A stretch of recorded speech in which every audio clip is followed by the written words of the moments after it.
Okay, so that was my thoughts on television and phones and tablets and the screen versus society. Who will you choose? Who will you choose? so, I mentioned I was going to jump into something a little bit more controversial. I was doing a whole bunch of stuff. I hope I can find the order of these things. I guess I can because they're numbered a bit, but just walking you through a creative process of tonight. I had one full night where I was discussing just straight microphone through Audacity, just being creative through that medium, and then I was like, oh, this is a whole second day of videos that I'm trying to compile. That was gonna do some really fun video editing, and unfortunately, I didn't have the tools to show you that, so I just made something quick and dirty. So you can see that quick and dirty video called "Look Out, It's the Internet," something like that. Uh, Later, but the idea that I wanted to touch on a little bit is that I was talking about television and screens in the last video and explaining how that's creating a feeling in people and something that I'm trying to explain because I feel like the interaction, human interaction as a whole, is just like totally got turned upside down, and we have the opportunity now to really step up and see um, what that means. And I'm just trying to challenge people to think about that a little bit. And in doing that, there's a topic that's been bothering me, and it's another stat that's just inflated over the years. I mean, many stats have inflated, so it's a terrible comparison. But the school shootings and the things. I remember when I was younger, there was a shooting called Columbine, where it's in Colorado, and two kids went in and like shot up the school, was messed up, and a bunch of people died. And then the kids died or killed themselves or whatever, and that was like a huge thing. I remember, like, I'm sure there was other ones before that, but it was a big television debacle, and I think to me it was the foundation of anytime the media promotes something, that's a whole nother sidebar. But what I wanted to get at is that school shootings have increased ever since. I hear the stories every other day, and they don't get much headlines anymore. They happen so often, so they can only talk about them if they're atrocious. And one recently, I remember it was like a year or two ago. It was about these kids in a young bunch of kids on the East Coast, and just messed up. It was like an elementary school, and so like 20 kids died. And that one you heard about for a while, and I could see why, because it was just a horrific thing. But it's these young males like that I think are confused, that don't know how to interact with society because they've grown up under that blanket. And that's an aggressive statement to say that there's more problems besides that, but the overall issue and concern that I have is if you compare the amount of time people are spending on the screen and the amount that people are deciding to use a gun as a solution to dispute between another person, I think you'll see that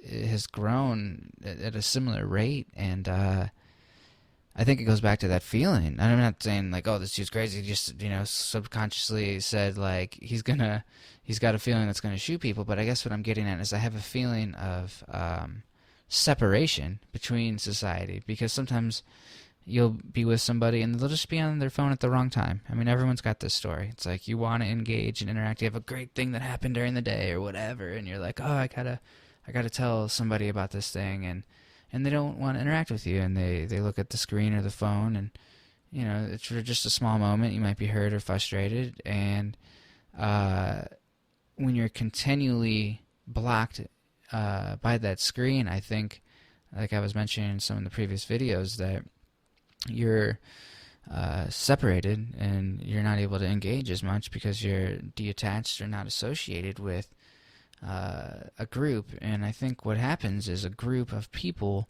really grounds you in what is considered socially normal. So it's a-okay to break whatever that group of people thinks is socially normal, because without crazy unique people, we wouldn't be the people, or we wouldn't have the things that we have today. But the reason some of these bad things happen, I think, is because they don't ever come back to reality. So I think when the veil goes up, I would love to know the internet usage or the time spent in front of a screen before these types of things happen. Like if they could see that like a kid binged out like on a video game for like 12 hours, or there was only digital content digested for the majority of a 40-hour or a full work week, like almost out of the 7 days, like 6.5 were spent digitally, like interacting with something. Like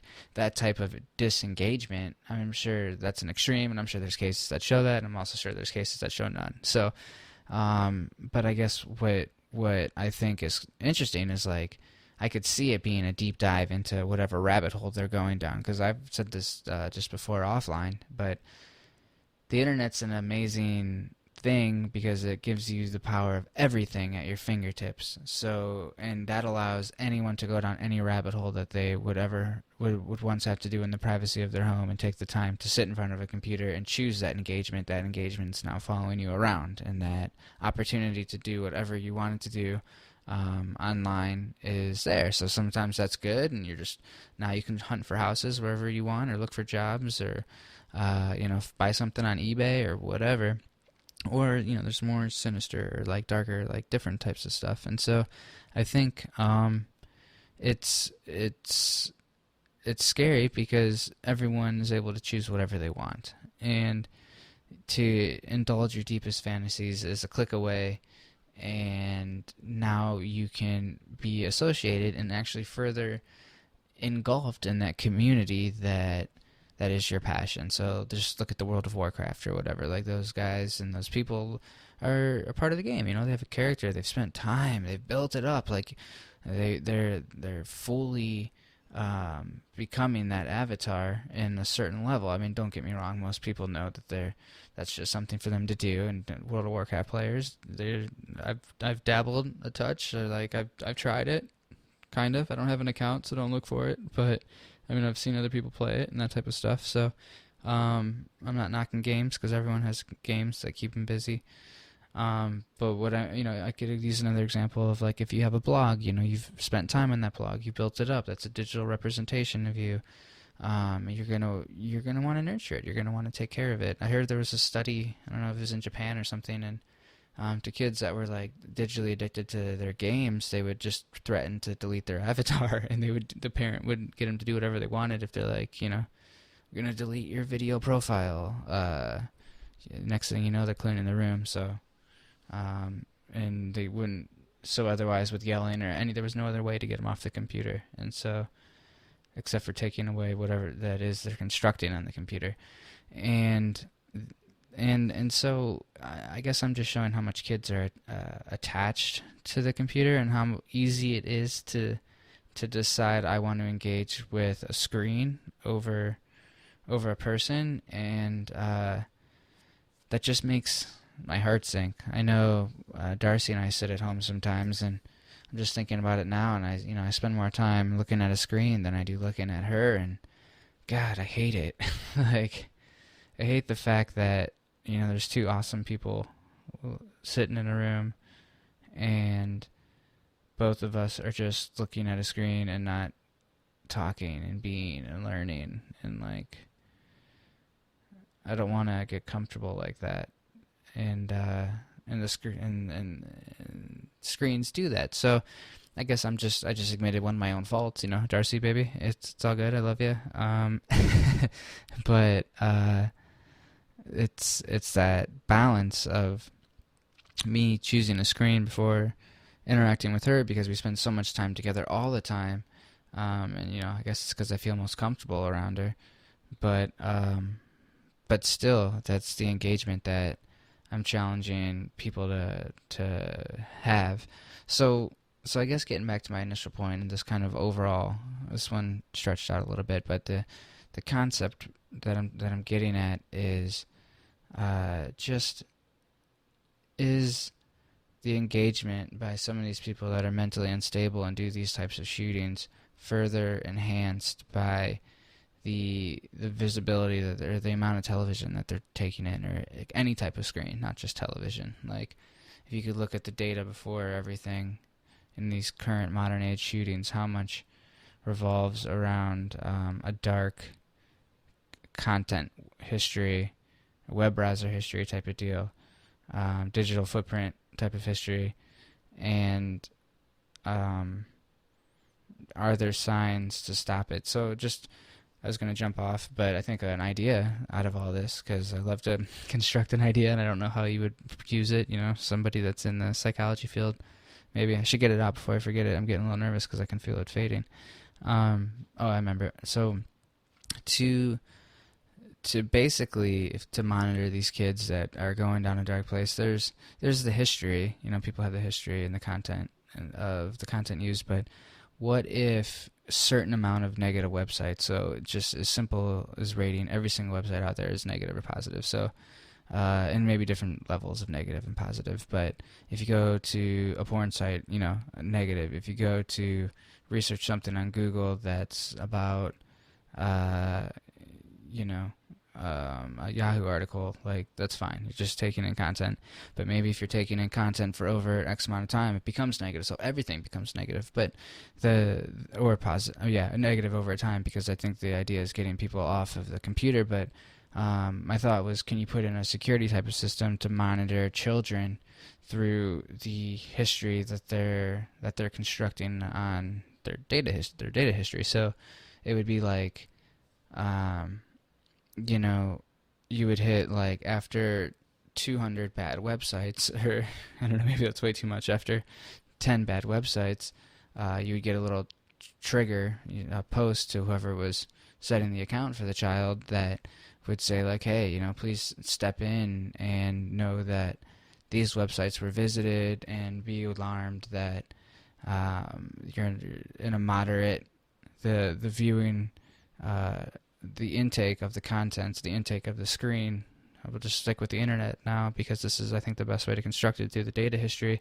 But you would take that data history and then compile it to be specific to like a level, like the good versus bad, and then the severity of that good versus bad. So this week, it's getting worse. They're watching more things, so there's actually an average of it getting better or worse. And I think that could be compelling, because it's people want stuff as simple as possible, and they want to know, is my kid looking at the right stuff online? Not what is it, to go through all that. The kids click through a shitload of stuff, but to get pushed and to define everything, whether it's good or bad, and that could be done through, oh man, that's the tricky part, I guess. But there might already be a system out there that does that. It takes the quality of the content and PG-13s. It almost like a rating system for the websites. I don't know. That's a whole nother idea. Maybe that's out there. Maybe it's not. But what they do for the television, when they have the little thing in the corner like NC-17 or I don't know, PG something. That you would do that for the internet. So maybe you have a website that or feature of this idea also,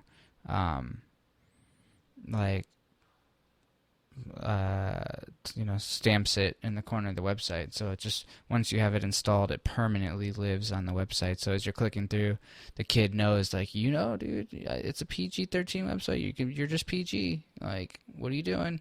Get out of here. Like, you don't need to be ordering auto parts, or like, I don't know, whatever it might be. But there's so many websites out there. I think the bucketing those websites into a category and getting them all included is the tricky part. So, I mean, maybe you just do something as simple as popularity for the mass majority, where it's like, if it's rated super low, they probably don't need to be on it, because, it might be just driven there through a link system that leads you to a dead end or something. But so that's another idea. I think those are fun. Those are two more ideas I should write down, so I can listen to this back and write those down real quick.